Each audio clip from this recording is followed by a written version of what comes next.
Hello everybody, this is Dennis Talks About Stuff here at Kidizzy, and today we're going to talk about Dead Reckoning. Okay, I know, I'm like 2 weeks late to this, but it was around the holidays and I was busy and stressed over other things, so I had next to no time to work on this review. Plus, I wanted to make this better than my Uncharted Territory review via input from the community, aka the Hyrule Discord. Come join us. So, with my excuse out of the way, let's talk about Dead Reckoning. It's Mark Cum's own little prequel to Tomb of Annihilation. Nothing canon, just a fun little campaign with a DM who is somehow both a cinnamon roll and the pure definition of evil. So, was it good? Was it bad? Or was it just okay? Well, that's what we're going to be talking about today. This is my review of Dead Reckoning. The basic story of Dead Reckoning follows 4 resurrected antiheroes who are hired by a group called the Harpers to go to Thay to find someone who might be responsible for something that plagues our main crew called the Death Curse. That's all I can really say about the main plot without spoiling too much for you. But I have to say, it's a pretty interesting campaign. The only real problem I have with it is, which is a bit of a big one, is that the campaign feels like it gets a bit slower in the middle.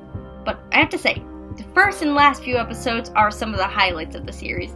Especially the last episode. By God, you will not be disappointed on the note this series ends out on. Next, we'll talk about Mark's DMing. I probably don't have to say much about his work because, like always, he does an amazing job at making the story and giving character to his NPCs. Whenever Mark plays an NPC, I don't see it as Mark voicing a character. I just see it as the NPC. He finds a way to make his voice unique for each and every character. I actually watched a video he uploaded about a year ago on how he does it. It's quite an interesting watch, I recommend you check it out, links in the description below. Now let's go on to the main character, starting with Malice, played by Katie Morrison. I'm so happy she didn't end up like Fia.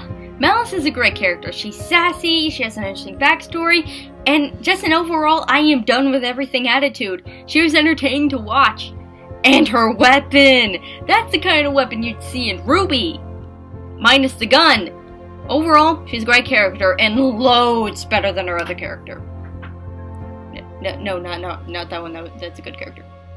There you go, that's the one. Next is Worthless, played by Kim Richards.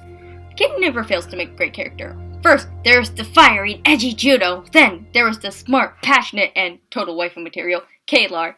And now, there's the insane, yet mysterious, Worthless. Worthless is a crazy old lady, but there's more to her than that. There's a lot to her character, especially for a miniseries. She's entertaining, she's mysterious, and she sometimes has you on edge. Not really much I can say about her without spoiling anything, but I have to say, she's my favorite character. Up next is Tulshin, played by Tom Hazel. A very fun character, although what else do you expect from Tomboy Hazel? Out of everyone in this anti-hero campaign, he's the least evil to the crew. Not much else to say about him other than that. And no, Tom, I'm not saying that. Overall, pretty good character. So far, all the Tomboy's characters have been pretty good. I wonder how it makes him like that. Maybe he's born with it.